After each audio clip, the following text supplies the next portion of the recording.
In the modern workplace, the real threat is rarely the looming deadline or the overflowing inbox. It's the silent expectation that you are always available. The pings, the flashing notifications, the emails marked urgent in bold red letters, they don't just appear on your screen. They pierce the edge of your focus, leaking into every moment you thought was yours. You find yourself tethered to a rhythm you didn't choose, each alert pulling you away from what truly matters. This isn't the chaos of real emergencies. It's the slow erosion of your sovereignty over your own time, disguised as responsibility. Day after day, you begin work already half drained, as though some invisible hand siphoned your energy before you even touched your first task. That invisible hand is what I call the inner firewall's greatest test. The constant pressure to let every knock, every ping, every demand slip through without question. The most intelligent professionals I've met understand something counterintuitive. An open door is not always a virtue if it lets in the storm. They protect their time and attention like sacred ground. They know that stillness is how clarity breathes, that pause is unpredictable power, and that when they can't read you, they can't use you. Marcus Aurelius once wrote, "Do less, do what's essential, and do it with clarity." In the noisy theater of modern work, that isn't withdrawal, it's mastery. Your best work doesn't thrive in the constant scramble. It emerges in the deliberate spaces you guard. And if you've ever felt overstimulated, undervalued, or quietly aware that you're spending yourself on things unworthy of you, you already know the cost of leaving your firewall open. Today, we step inside that firewall. We'll uncover 10 things an intelligent person avoids at work, not to disengage, but to stay rooted, sharp, and unshaken in the current of constant demand. And it begins with the most seductive trap of all, the urgency that isn't real, but still makes you run. Not everything that screams for your attention is truly urgent, but in today's workplace, everything is framed as if it is. An email marked urgent lands in your inbox with the subtle weight of a command. A Slack message pops up with ASAP in all caps, bypassing your priorities. A colleague frames their poor planning as a crisis and leaves it at your feet like a fire only you can put out. It's a culture addicted to panic compliance, where speed is celebrated more than accuracy, and where the loudest demand often wins by default. This isn't just exhausting, it's strategic. The unspoken rule is simple. If I can pressure you enough, I can override your boundaries. If I act frantic, I can make my priorities more important than yours. If I create drama, I get control. The danger is that urgency hijacks your nervous system. Your body floods with adrenaline, your mind shifts into fight, flight, or fix, and before you know it, you're acting on impulse instead of intention. Marcus Aurelius wrote, "If you seek tranquility, do less, or do what's essential, and do it with clarity." But in urgency culture, clarity is the first casualty. I remember working under a manager who seemed to live in a permanent state of alarm. Every task was a fire, every meeting, a siren. At first I adapted. I checked emails at midnight, answered Slack messages during dinner, and stayed on edge, convinced that responsiveness was the same as competence. But after months of this, I wasn't more productive. I was just depleted. My work hadn't improved, only my exhaustion had. The turning point came when I started asking one simple question before reacting to anything. Is this truly urgent, or is it simply screaming the loudest? That single pause, small as it seems, was a power shift. I began delaying responses, not out of disrespect, but to regain ownership of my time. I stopped rewarding panic with instant compliance, and more often than not, the so-called emergencies dissolved without my intervention, exposed for what they were, noise disguised as need. Psychologically, urgency feels addictive. It tricks you into believing you're important, because you're in demand. But intelligent people recognize it as an energy drain disguised as productivity. They build an inner firewall against it. They batch their responses, set clear communication windows, and, most importantly, resist the reflex to drop everything at the sound of someone else's alarm. This isn't about neglect, it's about discernment. Not every fire is yours to fight, and not every siren signals danger. So the next time an urgent request lands on your desk or pings on your phone, pause, breathe. Ask yourself whether you're stepping into someone else's storm or tending to your own course. Because the truth is, you don't have to match someone's panic to be effective. You don't have to rush to prove you care. And you don't need to fix every fire just because it's burning near you.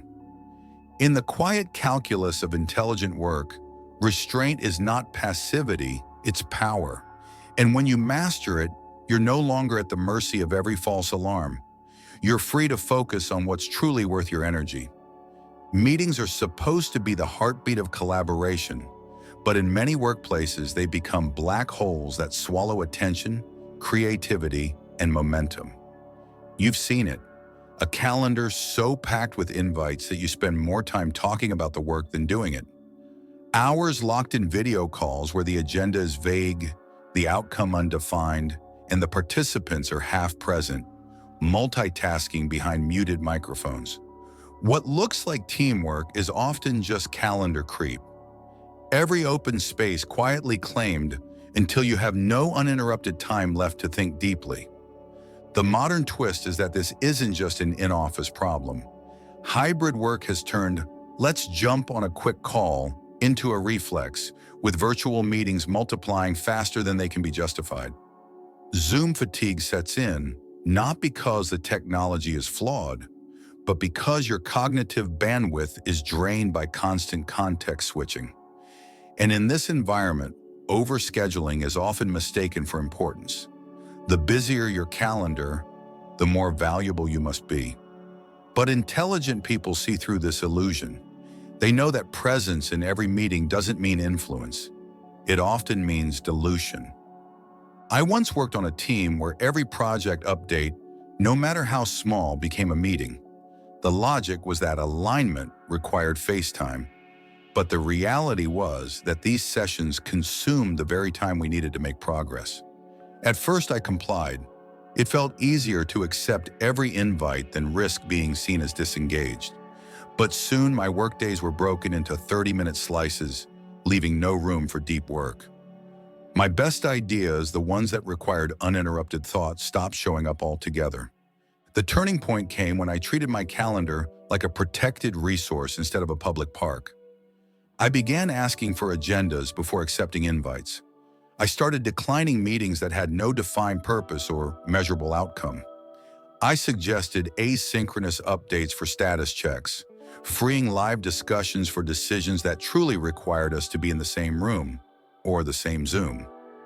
These small acts of discernment didn't make me less collaborative. They made my contributions sharper, more focused, and far more impactful. Psychologically, excessive meetings function as a cognitive leak trap. They disperse your focus across too many topics and reset your mental state so often that you never reach the clarity needed for meaningful output. Intelligent professionals counter this by enforcing boundaries around their time. They block out deep work sessions like they would a critical meeting. They batch similar tasks to reduce mental gear shifting. They guard their mornings for strategic thinking instead of starting the day in reactive mode. Seneca once wrote, "It is not that we have a short time to live, but that we waste much of it." In the modern workplace, one of the biggest wastes is the endless meeting cycle. Intelligent people break it not by rejecting collaboration, but by insisting that collaboration serve the work, not replace it. So the next time a meeting request appears on your calendar, pause and ask, will this move the work forward, or is it just motion disguised as progress? Because in the economy of attention, every unnecessary meeting isn't just a time cost, it's a clarity cost. And clarity is the one currency you can't afford to spend carelessly. In a culture where instant responses are celebrated as a sign of professionalism, it's easy to fall into the trap of treating every notification like an alarm. The Slack ping, the email flagged high priority, the Teams message with a flashing dot. They all compete to pull you out of the work that truly matters. Over time, this constant reactivity trains your brain into a dopamine compliance loop, where the act of replying becomes more rewarding than the quality of your contribution. It feels productive because you're always in motion, but the truth is, you're simply allowing your focus to be outsourced to whoever shouts the loudest in your digital space. I've been there, typing an email draft one moment, then abandoning it mid-sentence because Slack chimed in with a question that could have waited until the end of the day. At first, it felt like I was being a team player. People knew they could rely on me to respond instantly, and that felt like influence. But slowly I realized something. My most meaningful work wasn't getting done. The deep thinking that required sustained attention was fractured into fragments. I was working all day, but I was never in flow. The turning point came when I started treating my attention like a scarce resource instead of an open tap. I disabled non-critical notifications. I batched my email checks into 2 or 3 windows per day. I set a personal rule. If a request isn't tied to a true deadline, it doesn't get an immediate reply. This wasn't about ignoring people. It was about reclaiming the mental space needed to do work that actually moves the needle. And the surprising result? People adjusted. Urgent became important, and important often became, can wait until tomorrow. Psychologically, the addiction to instant response comes from a blend of fear and validation. Fear that a delay will make you seem uncommitted. Validation from being needed. But intelligent professionals understand that being constantly available erodes both quality and credibility. They know that clarity thrives in stillness, and that pause is unpredictable power. As Epictetus reminded us, you have power over your mind, not outside events.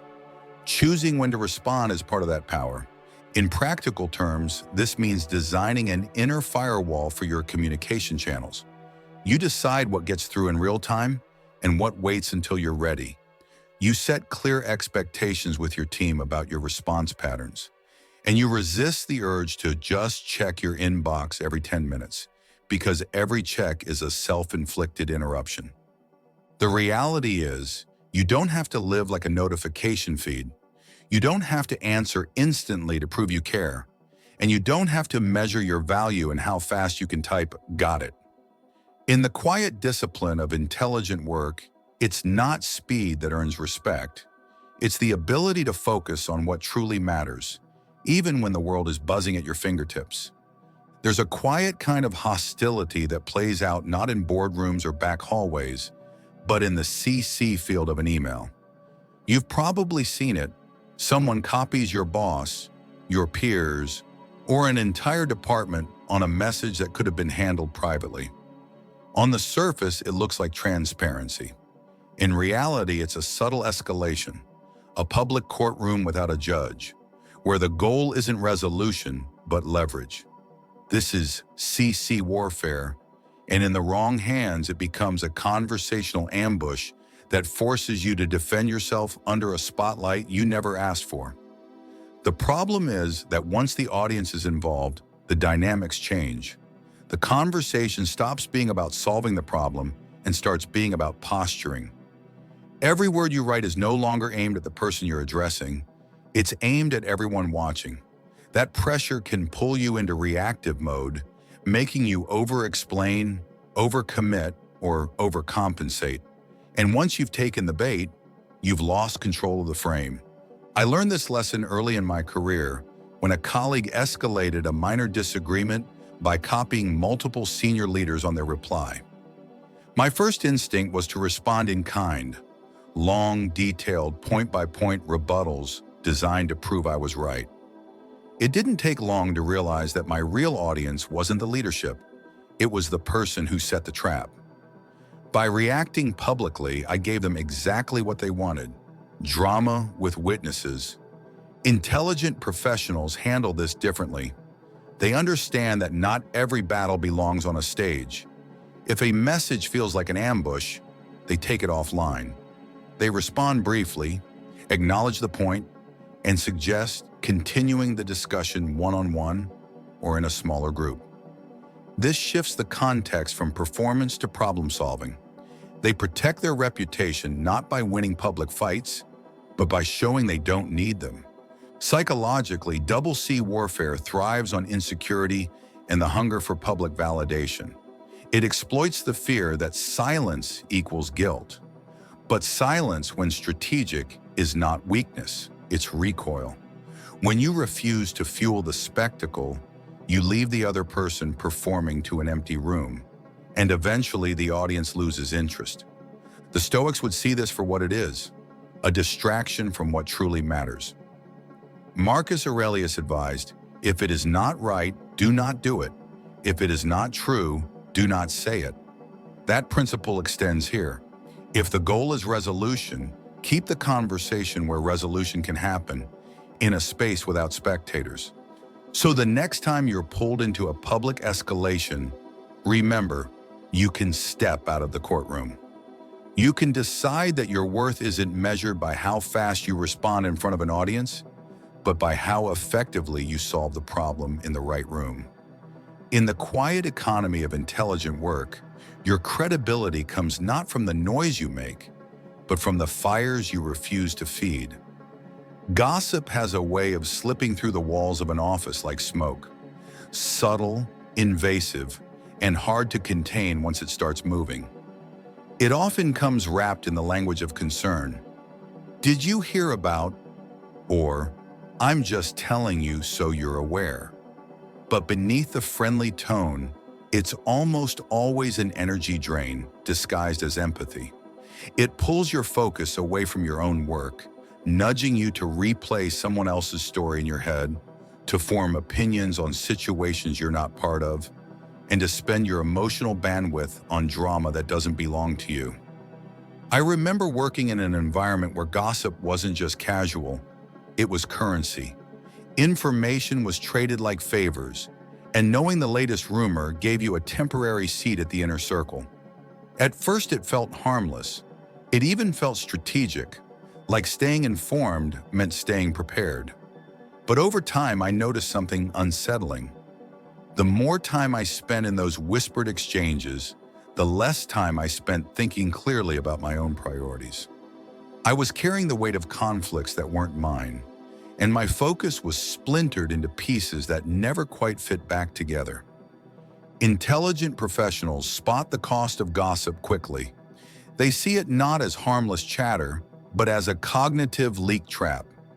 It doesn't just take minutes out of your day, it steals mental real estate you need for creativity, problem solving, and decision making.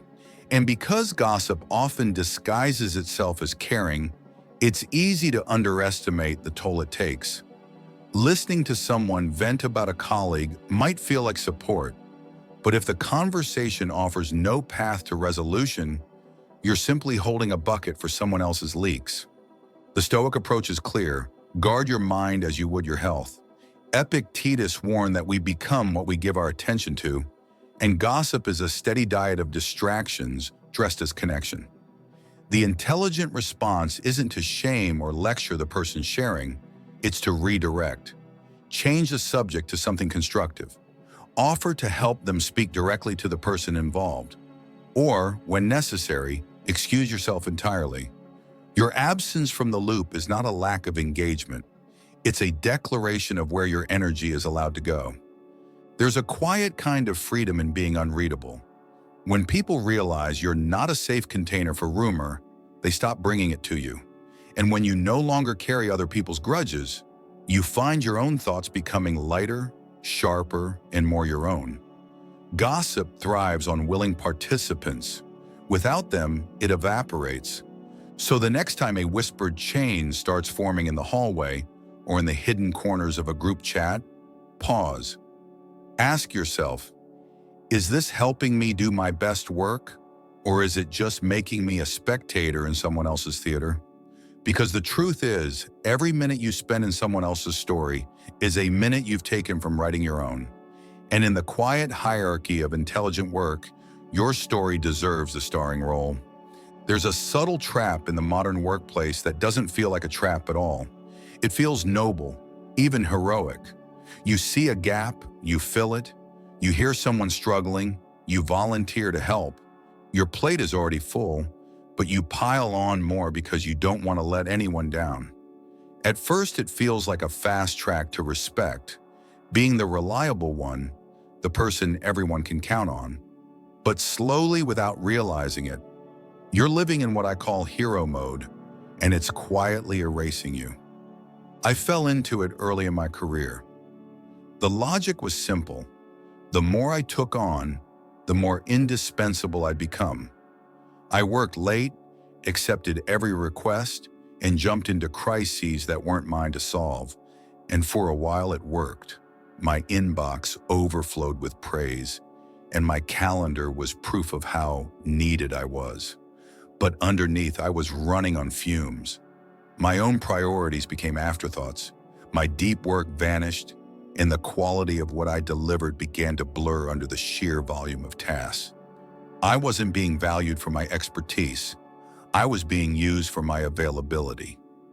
The danger of hero syndrome is that it rewires your sense of worth. You start believing that your value lies in how much you can carry, rather than in how well you can think, create, and decide. And it's addictive because the more you overcommit, the more validation you get, at least until the cracks start to show. Intelligent professionals see this for what it is, a belief-baiting narrative that keeps you stuck in perpetual overextension. The Stoic principle here is sharp and simple.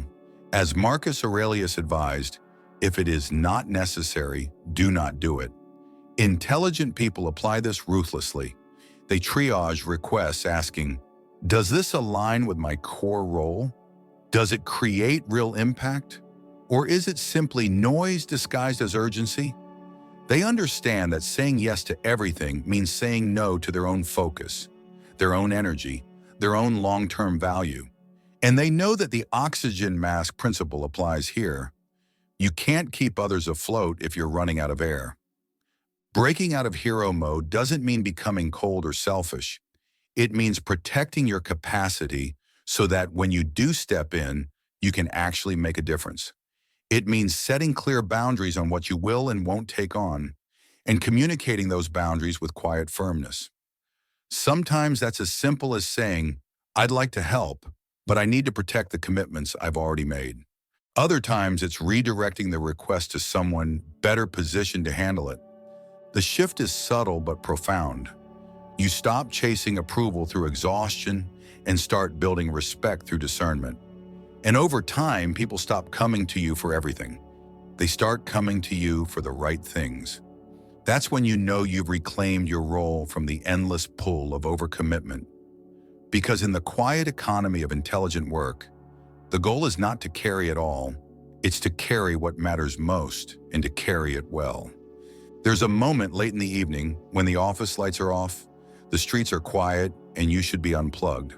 But your phone buzzes. It's an email from a client, a Slack message from your manager, a quick question from a colleague. You tell yourself it will only take a minute, but that minute is a lie. It's an open door, and the cold night air of work seeps into the warmth of your personal life.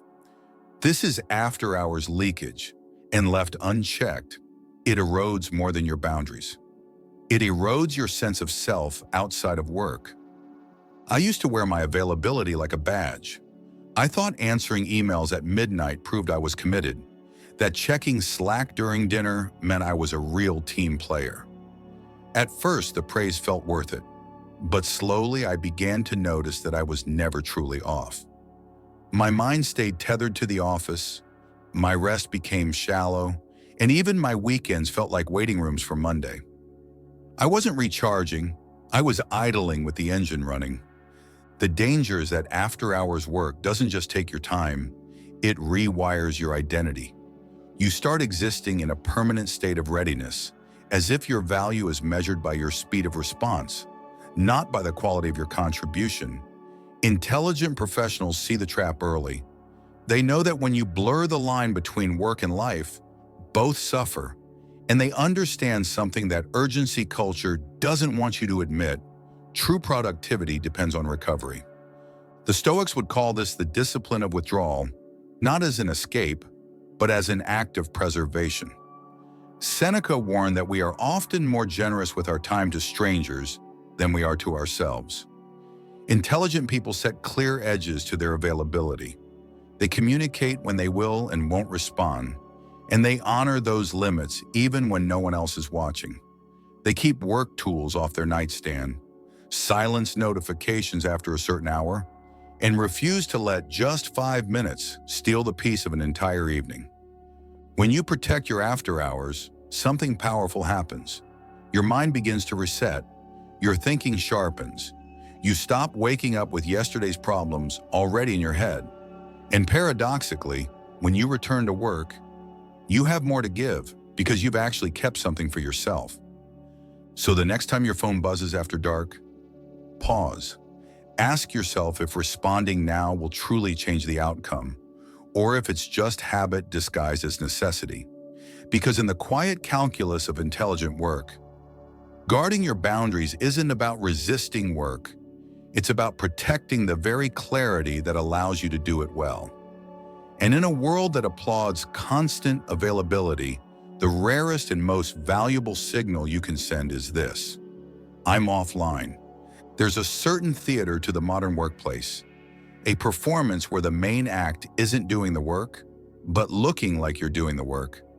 Screens filled with open tabs, fingers tapping with urgent speed, calendars crammed with back-to-back meetings. It's a choreography designed to project importance, yet beneath the surface, very little moves forward. This is the illusion of output, where busyness becomes a costume worn to mask the absence of meaningful progress. I once worked alongside a colleague who was a master of this performance. They were always in the middle of something big, always juggling calls, sending late-night emails, and sighing loudly in meetings to signal the weight of their responsibilities. And yet, when deadlines came, their actual contributions were minimal. Delegated, half-finished, or rebranded from someone else's work. The act was convincing enough to earn them visibility, but visibility without substance is a fragile kind of currency. The danger of performing busyness is that it doesn't just deceive others, it deceives you. You start mistaking motion for momentum, and your days fill with low-value activity that leaves you drained but unfulfilled. Intelligent professionals recognize this trap early. They understand that in a culture obsessed with pace, true value is measured in results, not in how exhausted you look getting there. The Stoic perspective is ruthless here. Judge yourself not by how much you do, but by whether what you do is worth doing at all. Marcus Aurelius put it simply, if it is not right, do not do it. If it is not true, do not say it. Translated to the workplace, if it doesn't create real progress, it's not worth your time. Intelligent people replace the optics of productivity with the reality of impact. They track outcomes instead of hours, focus on fewer projects but execute them deeply, and resist the temptation to constantly broadcast their activity just to reassure others they're busy. Breaking the cycle means confronting your own habits. How many of your meetings are truly necessary? How many of your updates are signals of movement without actual advancement? How much of your exhaustion comes from work that could have been avoided altogether? When you strip away the noise, you may find that your most valuable contributions happen in the quiet, unseen stretches of focused effort. Work that doesn't need an audience to prove it exists. In the quiet economy of intelligent work, the applause goes not to the loudest performer, but to the builder whose results speak for themselves. Busyness might get you noticed for a moment, but impact is what keeps you remembered. And when you stop performing for the crowd, you free yourself to work for the only audience that truly matters. The one that depends on the quality, not the theatrics, of what you deliver.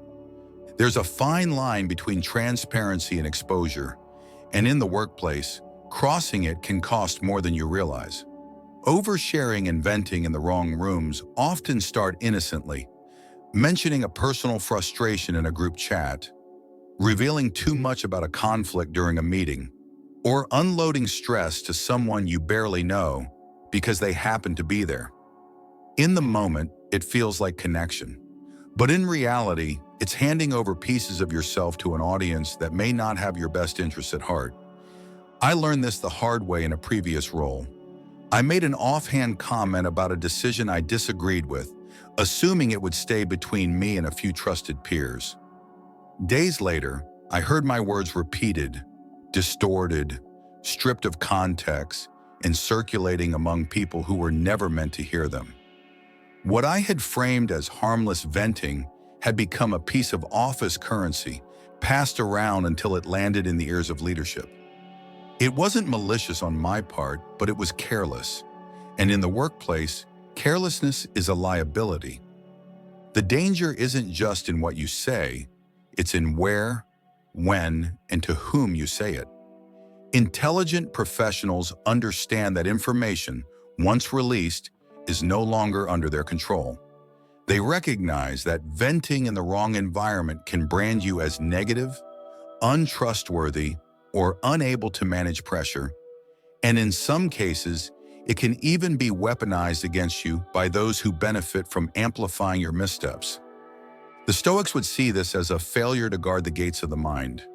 Epictetus warned that we must choose what we reveal with as much care as we choose what we consume. The intelligent approach is to keep emotional processing in spaces where it's safe and productive. A private conversation with a trusted mentor, a journaling practice that allows you to vent without consequence, or a walk outside to clear your head before responding. This isn't about suppressing your feelings. It's about directing them where they can't be misused. Psychologically, oversharing often comes from a desire to bond quickly or to be seen as authentic. But authenticity doesn't mean broadcasting every thought. It means aligning what you share with your values and your goals. Intelligent people filter for relevance, impact, and trust before speaking. They understand that discretion isn't secrecy, it's strategy. So the next time you feel the urge to vent in a meeting, drop a personal comment into a team chat, or air your frustration in an open space, pause. Ask yourself, will saying this here help solve the problem, or will it simply create a new one? Because in the quiet calculus of intelligent work, what you hold back can be just as powerful as what you share. And in a world where words travel fast, restraint is not just wisdom, it's protection. There's a certain kind of interference in the workplace that often arrives disguised as help. It's the unsolicited advice, the here's what you should do offered without request, context, or understanding. And it's the shadow management, where someone outside your chain of command quietly tries to influence your work as if they had authority over it. On the surface, it can seem harmless, even generous. But underneath, it chips away at your autonomy, dilutes your decision-making, and subtly shifts the ownership of your work away from you. I've seen entire projects lose their clarity because of it. A team member, eager to be seen as insightful, sprinkles their opinions into every conversation, steering the direction without accountability for the results. Or a colleague with no stake in your deliverables begins checking in so often that their feedback becomes an unspoken expectation. Before you know it, you're adjusting your work to satisfy voices that were never meant to guide it, and the original purpose starts to blur. The danger here is twofold. First, unsolicited advice can hijack your focus, pulling you into paths you didn't choose and don't need. Second, shadow management undermines the legitimate structures that keep teams aligned. Both feed on the same impulse, the desire to insert oneself into someone else's domain under the guise of being helpful. Intelligent professionals see through this quickly. They know that every decision maker needs clarity about who truly holds the pen, and they guard that clarity fiercely. The Stoics would frame this as the discipline of perception, seeing things as they are, not as they are framed to you. Epictetus taught that we must distinguish between what is within our control and what belongs to others. In practice, that means recognizing when input is valuable and when it's merely noise. Intelligent people listen with openness, but decide with intention. They acknowledge unsolicited advice politely, but reserve the right to ignore it. They redirect shadow managers to the proper channels, ensuring authority flows through the lines designed for it. Psychologically, refusing to absorb every piece of unasked for guidance is an act of self-preservation. It protects your mental bandwidth, your project's integrity, and your ability to be judged on the merits of your own decisions, not on a patchwork of other people's preferences. It also sends a clear, quiet message.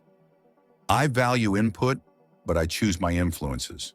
So the next time someone offers advice you didn't seek or begins to steer work that isn't theirs, pause. Thank them for their perspective, then decide, on your terms, whether it serves your goals. Because in the quiet economy of intelligent work, leadership isn't about controlling everything. It's about knowing exactly what you'll allow to shape what's yours and leaving the rest outside the gate. In the end, the measure of intelligence at work is not found in how much you endure, but in how deliberately you choose what to engage with. The 10 things we've explored aren't just bad habits to avoid. They're subtle drains, quiet thieves of your focus, clarity, and energy. They disguise themselves as urgency, collaboration, helpfulness, or connection. But beneath the surface, they pull you away from the work that truly matters and the self you are meant to protect. Every time you resist panic compliance, you reclaim authority over your time. Each meeting you decline without purpose returns a slice of your focus. When you silence the lure of instant replies, step out of public escalations, or refuse to carry the weight of gossip, you're not withdrawing, you're sharpening. When you step back from hero syndrome, guard your after hours, and stop performing busyness, you create space for depth and quality to thrive. When you choose discretion over oversharing and sovereignty over unsolicited control, you send a quiet but unmistakable signal. I know where my energy belongs. The Stoics taught that we are the gatekeepers of our own minds. Marcus Aurelius reminded himself each morning to be ready for interruptions, challenges, and provocations, and still to hold fast to what is essential. That is the essence of intelligent work: to meet the noise without becoming part of it, to serve without being consumed, and to stay rooted in the values that make your contributions not just visible, but valuable. In a culture that rewards speed, constant presence, and the appearance of busyness, the real edge belongs to those who master discernment. Not everything deserves your attention, not everyone gets your immediate response, and not every demand merits your energy. The most intelligent people I've met know that their best work comes from the boundaries they refuse to cross, and they defend those boundaries not with aggression, but with quiet, consistent action. So as you return to your own workplace, remember this: it's not about doing more, being everywhere, or pleasing everyone. It's about choosing with intention where you stand and where you don't. Because in the quiet economy of intelligent work, the clearest signal you can send is that you know what matters, and you guard it without apology. If this message has resonated with you, if you've felt the quiet exhaustion of being pulled in too many directions, if you've recognized yourself in these patterns and felt that spark of clarity, then this is your moment to act. Don't let it fade when the video ends. Decide right now which of these 10 traps you will start dismantling tomorrow. It doesn't have to be all of them at once. Choose one boundary to strengthen, one habit to drop, one shift that will start giving your time and energy back to you. And I want to hear from you. Which of these hit closest to home?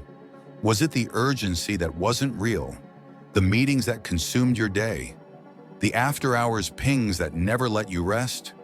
Or maybe the quiet weight of gossip and unsolicited control? Share your experience in the comments, not just for me, but for everyone watching. Your story might be the reminder someone else needs to hear today. If you found value in this conversation, share it with a colleague or a friend who's caught in the same cycle. Let this be the start of a larger shift, not just for you, but for your team, your workplace, and your life outside of it. And if you're ready to keep building that inner firewall, subscribe and turn on notifications, because in the next video, we're diving deeper into the boundaries Stoics use to protect their peace. Practical steps you can take to stay calm, clear, and unshaken no matter how loud the world gets. Your time is your life. Guard it like it matters, because it does. I'll see you in the next one.